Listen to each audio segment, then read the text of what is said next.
Okay. Problem It's averted. back. All right. So, Lynn, you were saying you were introducing yourself, and sorry for the techno snafu. Yeah, I pretty much felt like I did. A writer who's now trying to help other people who have left the Mormon faith or other high demand, high control religions and help them understand what to expect and some of the things that I found helpful um, in figuring out what the next steps to take were, how to decide whether or not to stay connected to my Mormon family, and um, how to recover from the religious trauma that is created by a high demand, high control religion. Yes, it's a lot. We have uh you'll put when you didn't sign up for school yet. So you're done this, sign up for school and put your Instagram and they can find out more about you there. And today, Okay, will do. yeah, and also we have I feel bad for putting people on the spot, but I also want to, this whole thing is about living your boldest life. So I'm going to put Elise on the spot, and been here before, I think, but more in the background.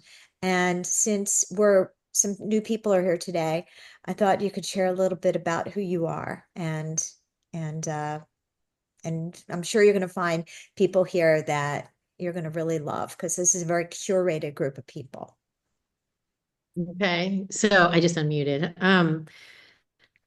Well, first of all, Karen was one of my very first online connections back in like I feel like it was Karen like 2012 or I 11. think I don't, so. we'll have to look that up, but Yeah. I just remember I was starting out. I was a lawyer, or I guess I'm still a lawyer, but I practiced immigration law in another life. And then when I went into wellness, like Karen's humor and wit and insights just drew me right in. And so we had like a coaching call way back then, right? And then I've just been a fan and then turned friend ever since. I do nutrition and eating psychology, and my favorite part of my work is like helping people with mindset because I think there's so much information about what to eat, but then the missing piece of the puzzle is the how and the why. And so that I've written a couple books. I have a podcast, and I'm on the board of EWG, which gives me like a bigger platform to share my message about being just like present and and like conscientious about how you're living your Second, life. So I, gosh, today is like actually thinks it's my son. I think he has a half day of school. Let me just get my son in. I'll be right back. so anyway, does anyone while we're waiting for Karen, does anyone like have anything, where we might have similarities, or did my message resonate with any of you all? Oh, absolutely. It's PJ.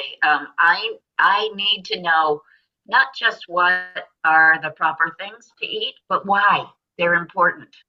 Because a piece of how I use food or integrate food and fuel into my life is how it supports my body. And I do. Uh, oh gosh, you eat an apple, you can just go ahead and eat the apple. But if you're eating the apple and you're saying an apple a day keeps the doctor away, and you add some, um, give it extra weight, I think talking to the little cells, as Hercule Poirot would say, but talking to all the little cells, let them know that goodies are coming for them is important as well. I So love that. knowing the biological basis is huge for me.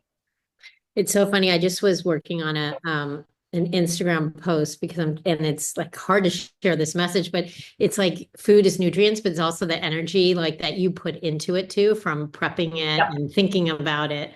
So that's like you just reinforced what I've been thinking about today. Oh, great. I love it. Well connected. Yay. So, okay, so I think those are the newish people. So what I'm going to do is I'm going to start now that my technology seems to be working again. And I'm really excited for today's episode. I think of it as an episode for some reason. Episode of Your To Die for Life group coaching. Welcome and thanks for joining. You're here, then you're not. Let's make the here part more meaningful. Group coaching. Every time we start, I come up with another way to describe what we're doing here. That doesn't have to include the word die or dead or death or dying or something like that in it. Because really, even though this is a lot about embracing our death and mortality, it's really more about meaningful living. So that's what we're doing here, learning about how to live a more meaningful life. Now, last week I mentioned the mortality marble jar, and I decided since April is about to come up, I'm going to get a little bit nudgy and nudge you guys to consider getting a mortality marble jar. And I'm going to give instructions in the back end of school exactly how to do it. But what you're going to do is you're going to fill up a big glass jar with a bunch of marbles, and then each marble represents 1 month out of the estimated time you have to live. I've estimated living to 100. I recommend everybody do that. Let's think as positively as possible. And who knows, maybe 100 will be nothing because, the world is constantly changing. And I keep hearing like my son might have a chance to live to 120. Like everything's changing. So, and I want to pull out our first marbles together the first Friday in April when we're here. So it's really, really powerful practice when you literally see the month slipping away from the jar. Every time you have a new month, you take out the marble and you think about how you spent that month. And then what you do is you put the other marble, this is my marble jars, you put the other marble into an empty jar next to it. I don't know if I said that last time. So what I did was I bought 2 marble jars, and then you make it a ritual. And I'd love for us all to do our marbles together in April. So you have about a week or so to get your marbles together. And I think you're going to really enjoy this. It's very interesting doing and to see the marbles stacking up in the other and think about all those months that you spent. That doesn't even have to be sad. That can also be beautiful, like as a reminder of how you spent your time. And also little kick in the tush, like how have I been spending my time? Visuals like this, wildly powerful, wildly. So I really want to push you guys to do it. Next up, last week we talked about the core value of authentic, and we're going to do a new core value each week. And I want to make sure that you feel like that's good to give you a new core value each week. I know sometimes it's hard to keep up in the school area, but it's a really great way to kind of keep yourself accountable to keep up. And I know Yasmin included some beautiful I am, so I do statements inside of school, which I thought were so beautiful. And when you read other people's I am, so I do statements, it kind of inspires you to own them as your own. And even though ironically, this is about being authentic, you can steal someone else's authenticity statement. It's sort of like paradoxical, but there's something in what Yasmin wrote. Yasmin, do you remember what you wrote? I'd love for you to come on and share a little bit because I thought yours were particularly beautiful. Oops, your sound is not on right now. I don't know it off the top of my head, but because I just did it right in school. Oh, okay.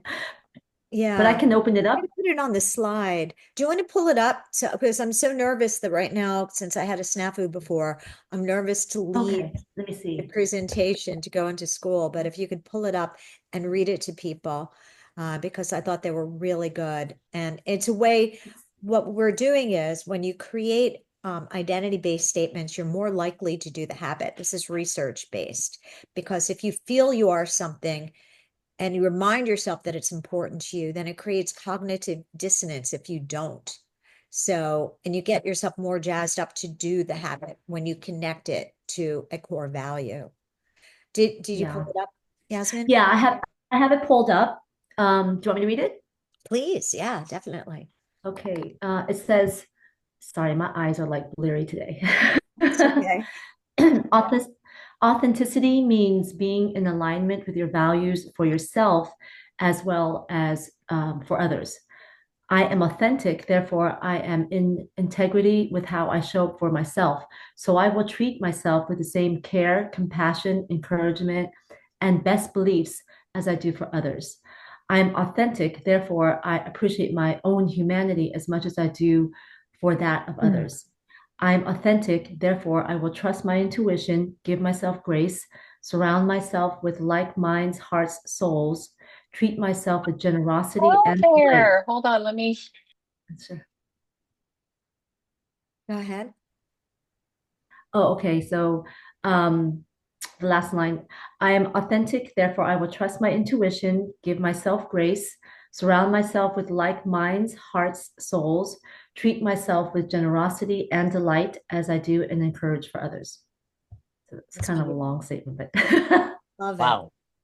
I think that's great. Did you think Beautiful. about it as you went ar- through the week? How much did it influence you to write it down and know that I bossed you around and said, be more oh authentic no, this week. Think about no, it. no, no. Yeah, no, actually when as I was I was really trying to connect with what it is that I felt I was not in alignment with in my Yes. life and how I feel like I'm an authentic person. And I just thought of that as being how I show up, always being honest with people and Oh, just being myself. But because I was not in alignment for myself, there was something that was not authentic feeling for me. mm, And so in thinking about how I've lived my life, the past 20 some years uh-huh. because I just given to people that were not really able to appreciate and give back. Mm, I just kept giving more and more. I just realized that that was what was causing me to live in a way that was not aligned with what I believe. So that's as I was thinking about that, I was just typing it out, and that actually um, as I was processing it and typing it out, it actually helped me to kind of wake something up. It's like a switch went on, and I just it's made me get another step out of that deep hole slump that I've been going through this past 2 years with my situation. So it has been helpful. that's great. You're getting a lot of support in the written part of the chat. Uh, PJ says, I love that your authenticity statements gently hold you accountable for staying in alignment. Bonnie, yes, lovely. Deborah, beautiful. Yasmin. Oh, thank So you. thank you for sharing that. Thank you. Yes. So, and I want to see if anybody else wants to share a little bit of how it felt to think about authenticity. And even if you didn't do the exercise this week, if anything's coming up for you now that you would like to work on more about being more authentic. Does anybody want to share something? I'm looking, no, it's okay. I want to give you that gentle nudge, but I also don't want this to feel like homework either. And I have a lot of slides coming up where I'm going to share something new with you. So I'm happy to move forward, but I just want to give you all an opportunity to share. Well, I think I do Oh, have something. If yes, Yasmin, yes. um, so I was thinking about one of my core values is connection. That's one of Mm, my top, if not the top core value, is like true connection, not just relationships, but actual deep and meaningful, just like the type of connection that I feel that I give, but I again have not been surrounded with people that to know how to do that. And so I actually reached out to a member of our group who is not here today. Oh, she might be coming in late because she didn't get much sleep. And because I felt like this strange pull and connection. mm. And then we were able to get on the phone and we talked for hours, and it was Oh, just like, love wow, that. this is really amazing. Oh, that It's makes me like so happy. yeah, so I've like already made a really what I think is going to be a good lifelong friend. So that's one of the things I kind of carried through from after doing the exercise and thinking about my core values. That is beautiful. Debbie wrote, I'm here. It was me.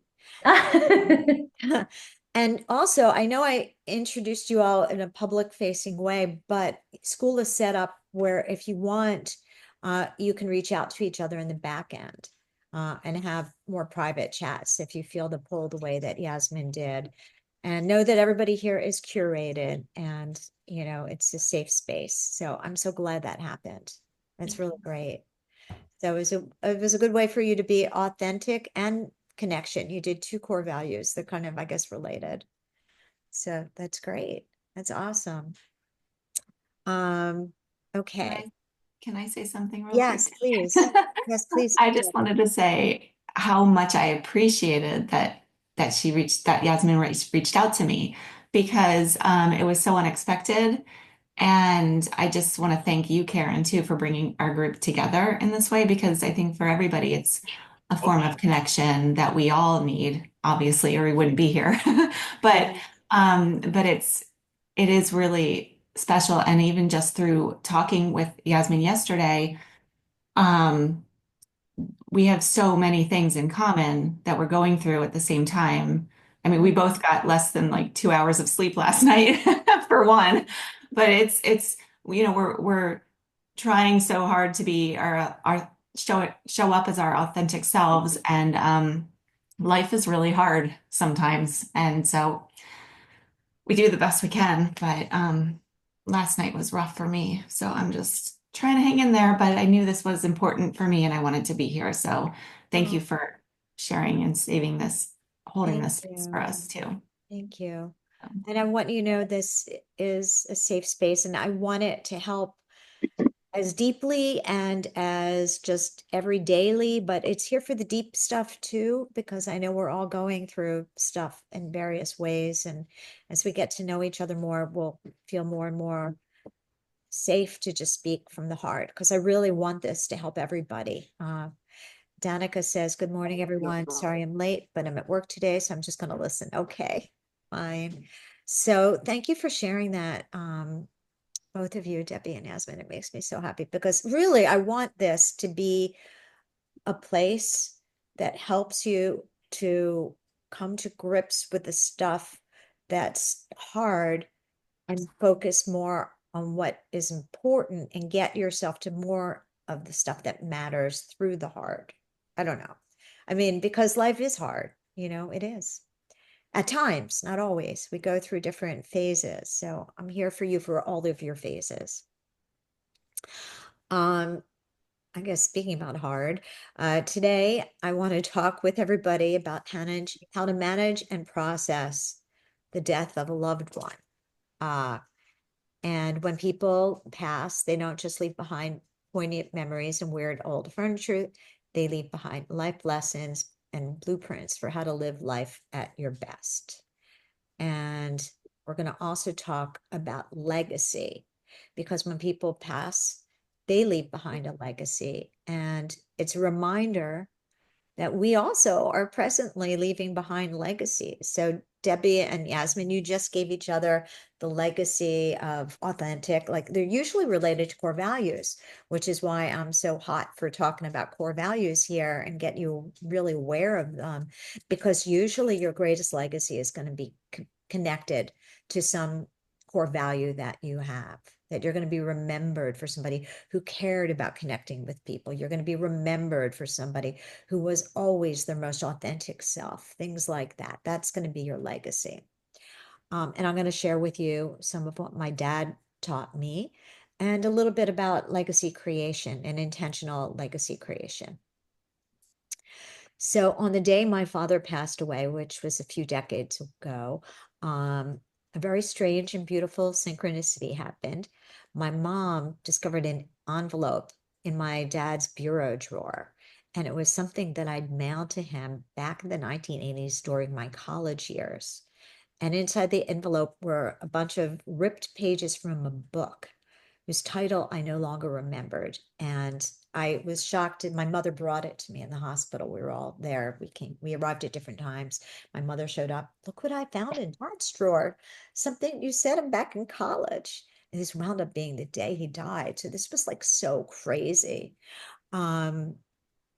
So as luck would have it, when I opened it up, as luck or whatever tricksters out there pulling the cosmic strings would have it, what I sent him wound up being about how to survive the grief of a lost loved one.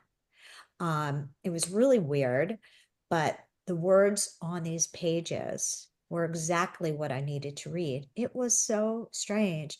So, I found the book's clipping so poignant that I read it at my dad's eulogy. I actually also have it up on my website, and this is some of what it said.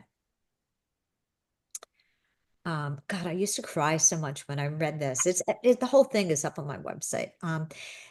Everything that is not given is lost.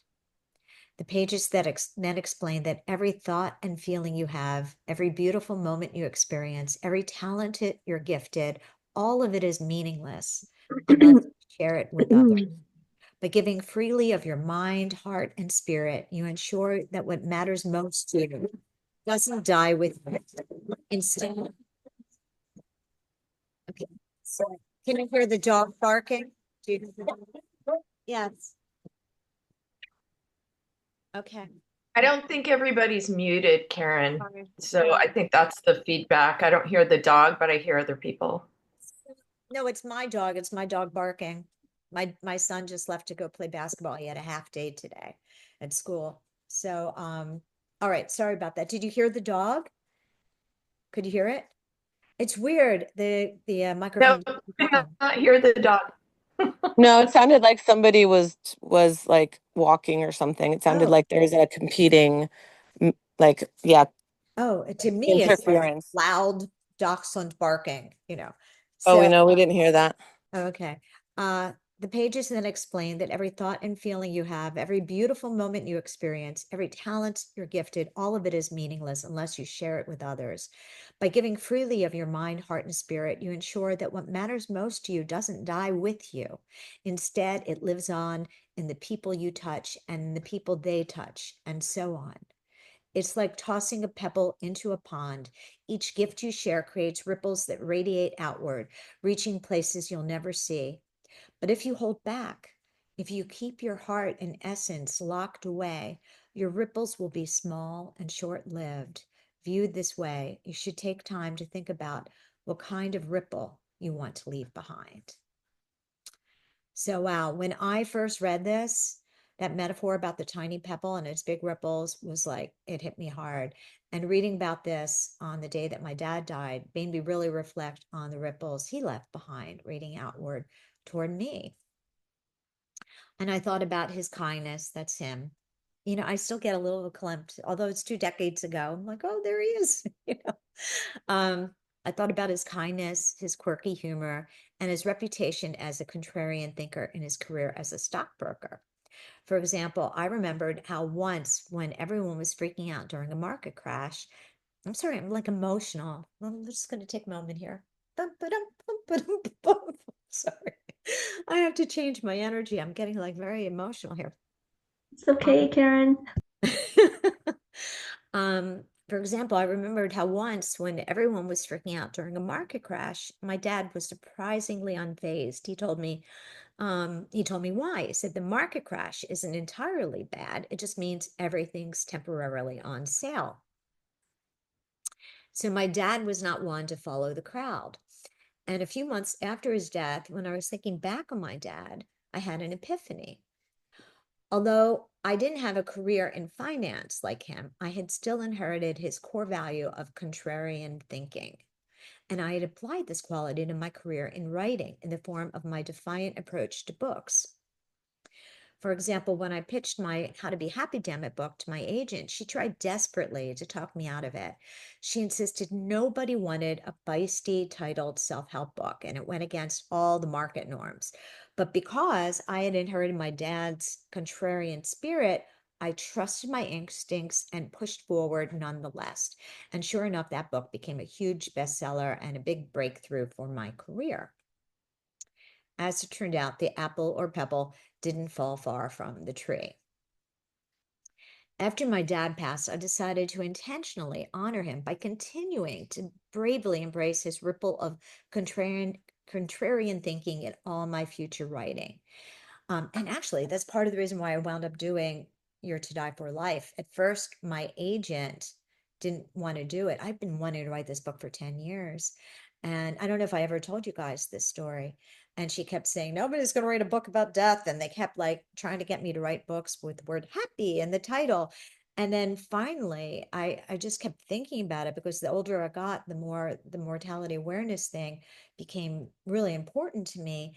And so I thought, geez, I remember my agent at that time didn't want to do How to Be Happy, damn it. And I let her go and found a new agent. And then I thought, oh, I guess I was just feistier then. And then I thought, wait a minute, I'm still feisty. I can be feisty in my 60s, you know, and it made me, because I guess I have also another core value of feisty. So I was like, I'm feisty, which I guess is a way of saying brave, you know. And then I let go of that agent, got another agent, and sold the book. And this is because I value owning the core value of contrarian thinking or innovative or brave or whatever that is. In many ways, this concept of ripples is what's called the butterfly effect.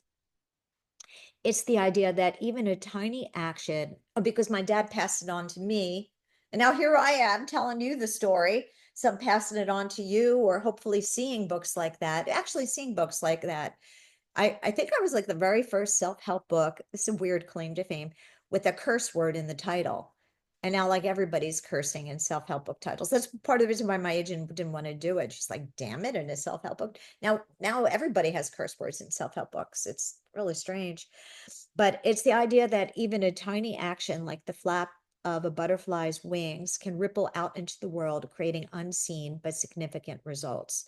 It doesn't even take a grand gesture to make an impact. Even small, everyday choices can start a ripple effect. So imagine this. You're at a cafe and the barista slaps down your latte on the counter in an angry way. You pause. You decide to hold back your urge to grumble, grab, and go. And instead, you say to the barista, rough morning, huh? She looks up, surprised, maybe that anyone noticed or cared. And she says, is it that obvious? And you answer, only to the highly trained eye, which earns a real, uh, I can't even talk today, but brief laugh. You both exchange a few gripes about waking up early and the perpetual out of milk situation. Nothing groundbreaking, but there's a flicker, something like relief in her expression. Later, when this barista will return home, she'll listen a little more patiently as her son rants about his tyrannical third-grade teacher. Maybe she'll laugh more freely, her heart a little lighter, when he dramatically collapses into a spaghetti dinner pretending to be poison. And then they will have a tickle fight instead of the usual bedtime grumble. And when she tucks him in, she'll tell him an extra story. The lesson: when you choose to live by key core values like kindness, patience, empathy, connection, authenticity, contrarian, innovation stuff, you wind up creating ripples, which are spread to all who you encounter, then all who encounter them, then all who encounter them, and so on. These ripples are your mini legacies. Now, I know the word legacy usually conjures up images of grandeur, of names etched in the annals of history. But the truth is, not everyone is going to be a Martin Luther King or a Marie Curie. And that's okay, because you don't have to change the world on a grand global scale to leave a meaningful legacy. In fact, often the most fulfilling legacies aren't based in grandeur at all. Your legacies don't have to do with status, power, fame, or fortune. They can simply be about the lives you touched, the people you inspired, and the changes you instigated in your own unique way. These mini legacies are the beautiful ripples you leave in the world, your everyday actions that wind up inspiring others in some way. You can create these mini legacy ripples whenever you choose to do small habits based in positive core values. When you choose to talk kindly to your barista, when you decide to email empathically to your coworker, when you lovingly handle a disagreement with your spouse, when you listen actively to your screaming child instead of instantly yelling back. So when you consider your legacy, consider your mini legacies and the core values you show in your in your everyday actions. The big takeaway: when a loved one passes, I encourage you to intentionally think about their top core values and the ripples they left behind. It's a way to keep your loved one alive, metaphorically, and a way to honor the life that they lived. Take time to ask yourself, what key core values did your loved one embrace the most? How did their core values wind up creating ripples in your life, influence you in some way? When you take the time to mindfully reflect on the ripples your departed loved ones left behind, you'll find a treasure trove of lessons. Perhaps they taught you about relentless optimism even in the face of adversity. Maybe you were inspired by their ability to forgive and extend kindness even when it wasn't noticeably deserved. Perhaps they motivated you to enjoy a love for books, a penchant for spontaneous road trips, or a stubborn refusal to apologize for loving what you love, however uncool it might be. So before I move on, I wanted to give you all a moment to share if there's somebody who passed, if you want to honor some ripple that they left behind, if you feel open to it in this group. Does anybody want to share something if you've lost somebody? And there's no pressure. Again, I want this to be, I don't want it to feel like homework or anything. I want it to feel like something that helps you. So if it's too close to home to talk about, that's fine. I'll share. Okay. Actually, this is not a family member. It's one of my writing students. He passed away last month. He was 85 years old. Wow. And he was writing a book about surviving cancer twice. Oh my God, now I'm emotional. Right? And his book was called Living Past Your Expiration Date. Oh, And he joined my course, my book course, at 85 years old. And I have videos of him reading snippets of his story. And so now I'm curating those snippets to send to the family so they can see their dad and their grandpa reading snippets of his story. And it just made me think, number one, it's never too late to do what you want to do. yes. And the ripple effect, it's interesting because I was talking about that this week and it just brought that back up when you said it. And you said it so beautifully, Karen. I just love your words so much. Thanks. The ripple effect in my writing community, it was so profound, because I had to tell them what happened. And just the stories that everybody in the class shared, and a couple of them had reached out to him separately and created a friendship. And he was kind of like the old grandpa, imparting Yeah.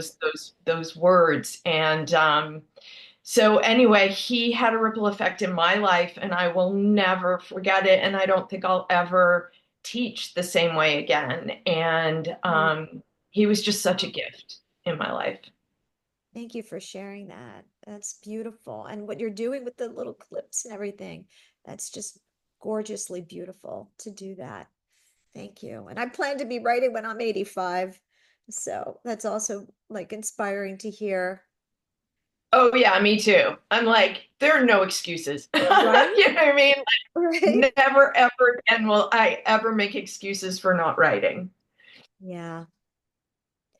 Does anybody else want to share before I move forward? Anybody who want to I share? could share.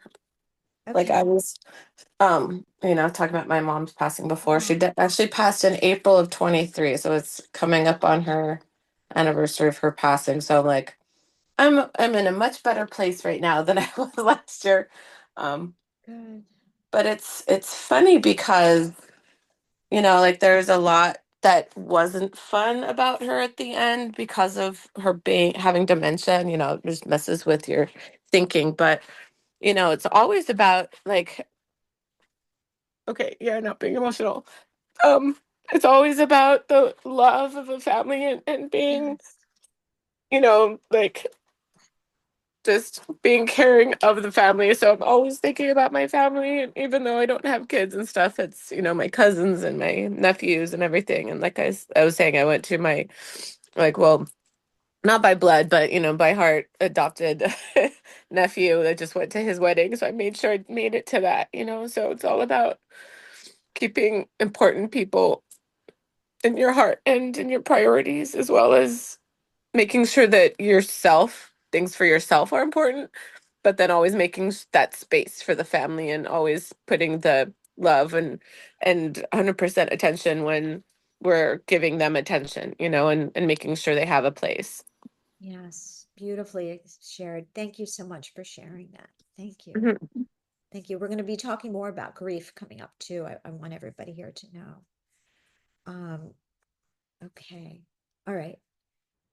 I'll move forward unless somebody wants to go. Oh, I PJ. well, Yes. I see the relentless optimism even in the face of adversity.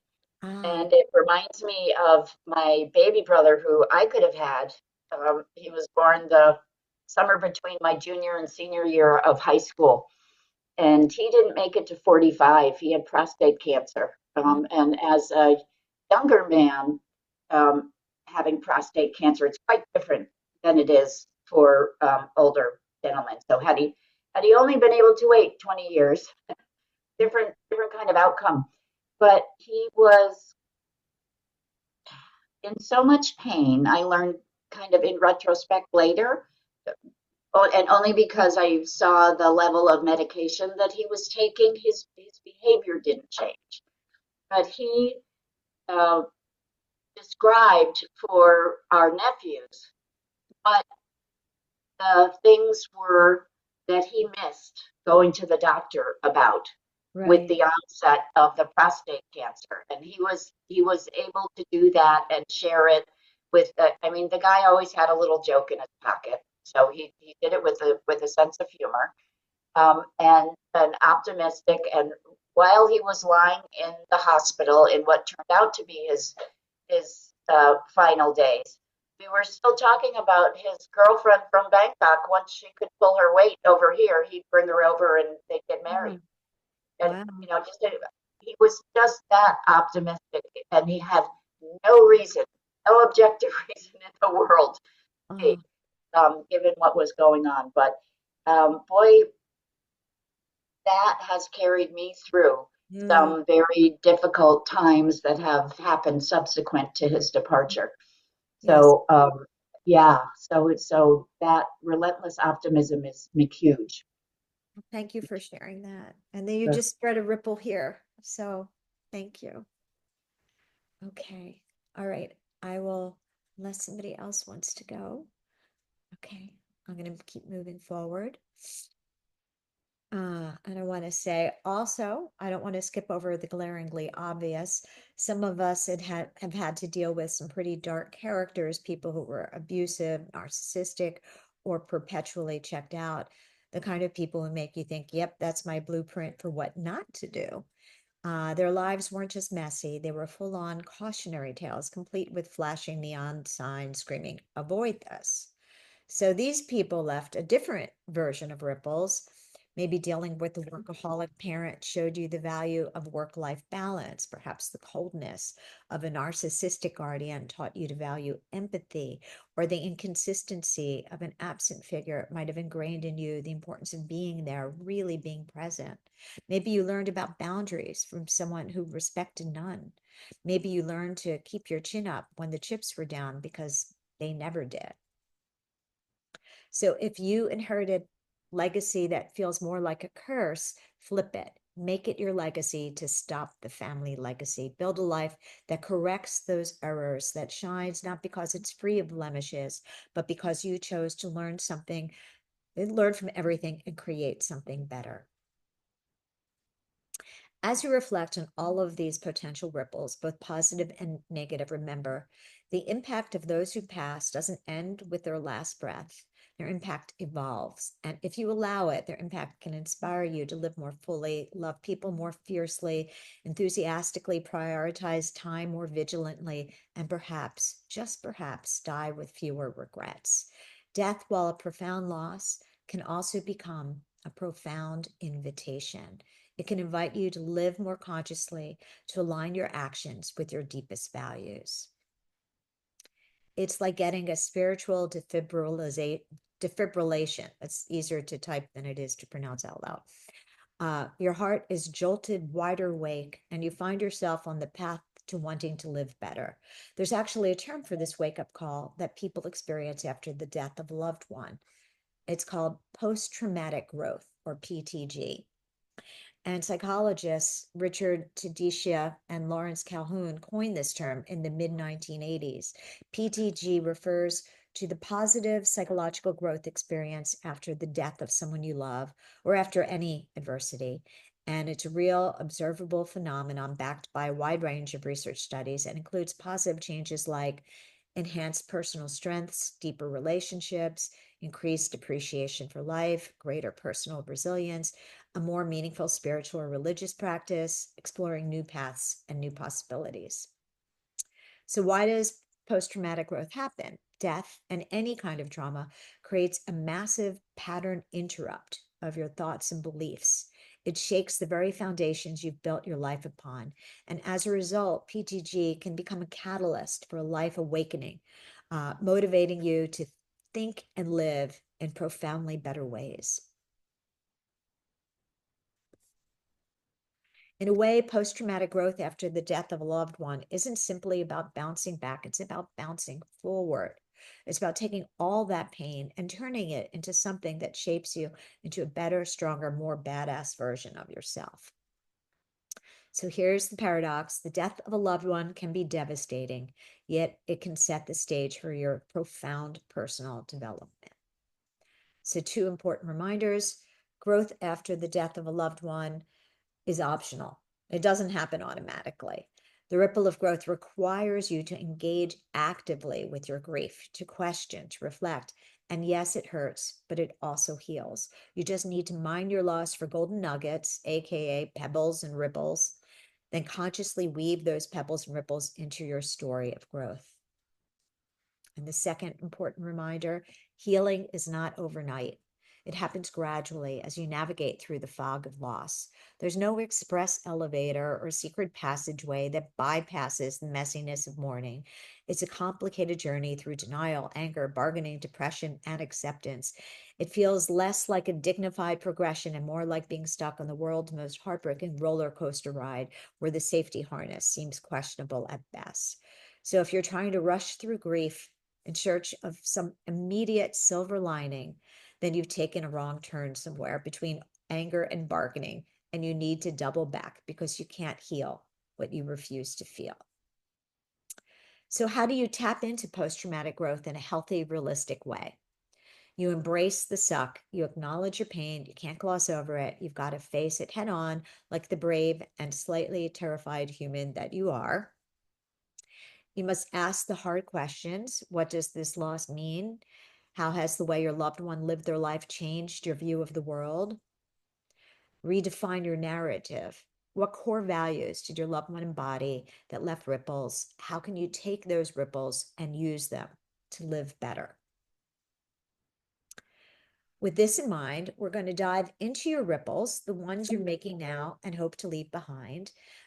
First, we're going to help you to get clear on your top core values.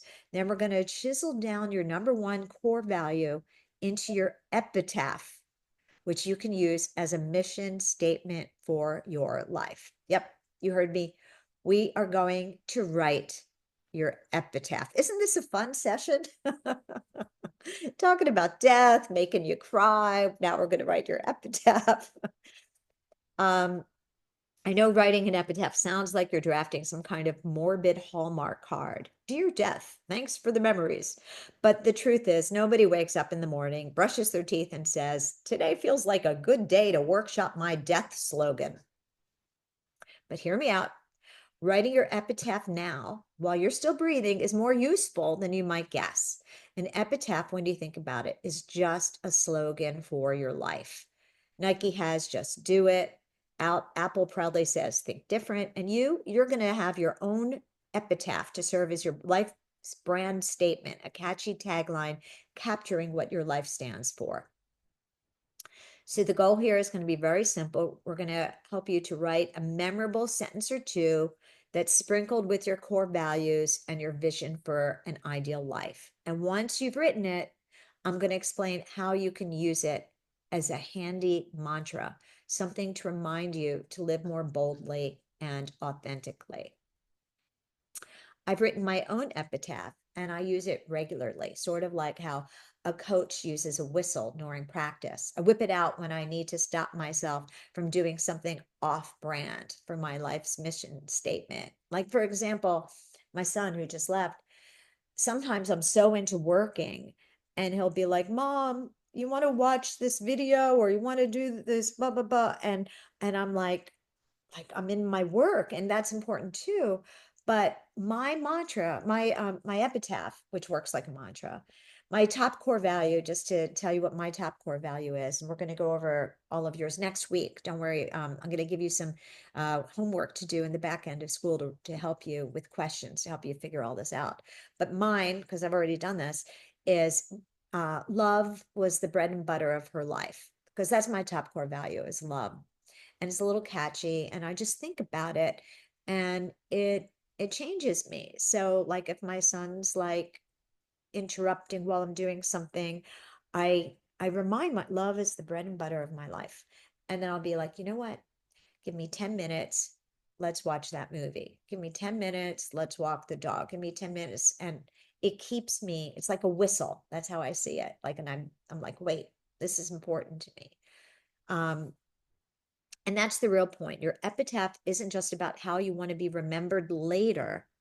It's about how you want to show up right now, right? And that's going to help it to become your potential epitaph later because you have to live it right now.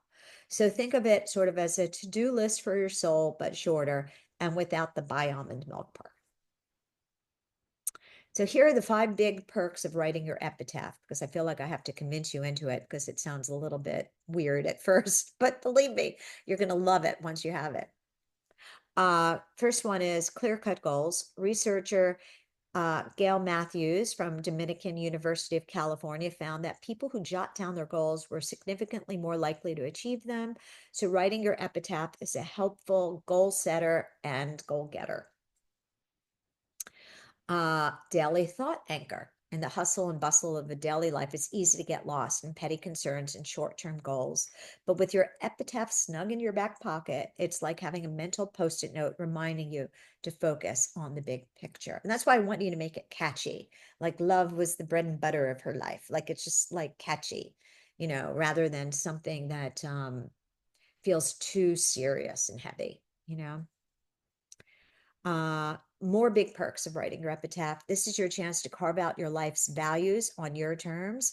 Forget society's expectations or Uncle Eric's 2 cents. Just focus on your beliefs. Your epitaph isn't just a fancy sentence, it's a blueprint for your life. Pick a virtue like generosity, write an epitaph about it, and suddenly you'll find yourself more motivated to help neighbors or donate bucks to your favorite cause. Soon your actions will start to line up with your words. It works like a self-fulfilling prophecy. And then lastly, it's faster than reading your aspirational eulogy. And Lynn, I know you're new here, and Elise also, I don't know if you saw that I have people writing their eulogies, but this is faster. Your epitaph is like a speedy one-liner of your aspirational eulogy. It's short, to the point, and most importantly, it's something you can actually remember in the heat of the moment. If you're like having a fight with your partner, you're not going to say, hey, hold on, babe, let me grab my eulogy real quick and make sure yelling about your laundry habits aligns with my vision for life. Instead, your epitaph is like the quick hit, the espresso shot of inspiration and self-awareness. It's short, to the point, and most importantly, it's something you can actually remember in the heat of the moment. So your eulogy is the full monologue, but your epitaph is the one-liner. So how do you chisel out an epitaph? Well, good question. There wasn't any epitaph writing 101 class.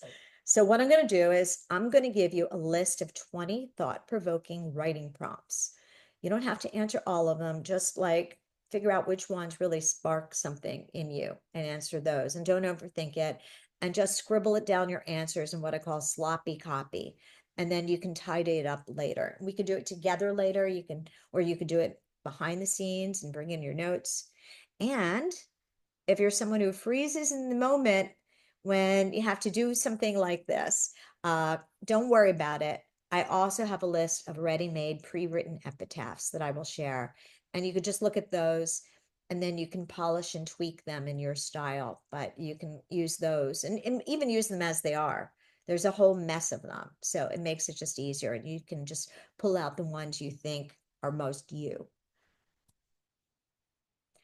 But if you'd like to experiment with writing your own, you're going to love these prompts. I think the exercise of even answering these prompts will be enjoyable. And I actually wrote the prompts a little funny. So I think you'll have fun with it. They're kind of like funny.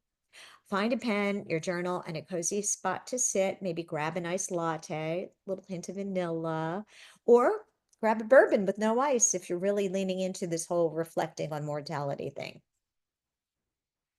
One small thing, when you're done, close your journal firmly. You don't want to cause temporary shock to any loved ones who discover that you're writing your epitaph in your journal. So close the journal. So I'm going to be putting the epitaph prompts in the back end of school, as well as the pre-written epitaphs. Oh, and your core value for this week is curious. And I'm giving you curious because that's going to help you to write your epitaph. I am a curious person, and so I am eager to find out what my epitaph is. So that could be one of your I am and so I do statements. Because if you value curiosity, you'll find this interesting to discover what your epitaph would be. What is your life's brand mission statement? We're going to go over everything next week and then also try to get your marbles and jars too, so you have them in time for our Friday, April session. Oh, Deborah says my favorite word. You love curious. Yeah, it's a good one.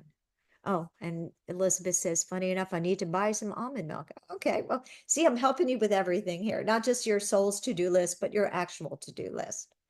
Any questions about any of this?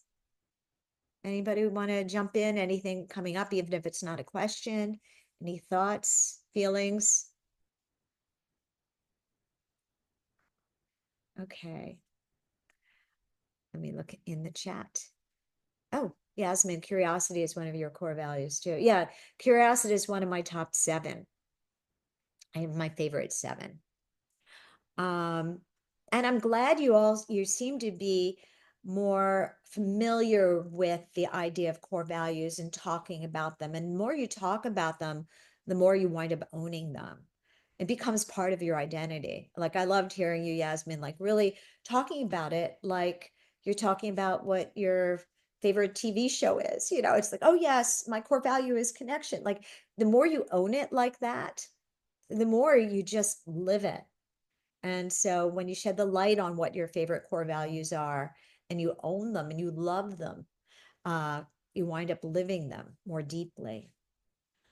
So if we don't have any questions, we can say this is the end of today's episode. And I'll put everything in the back end of school, and I'll put those prompts in and the pre-written ones, the pre-written epitaphs, your pick which direction you go. And then I'll see you next Friday. Thank you, Thanks so Karen. much for joining today. Thank Bye. you. Thank you. Thank you, guys. Have a great weekend. Bye bye.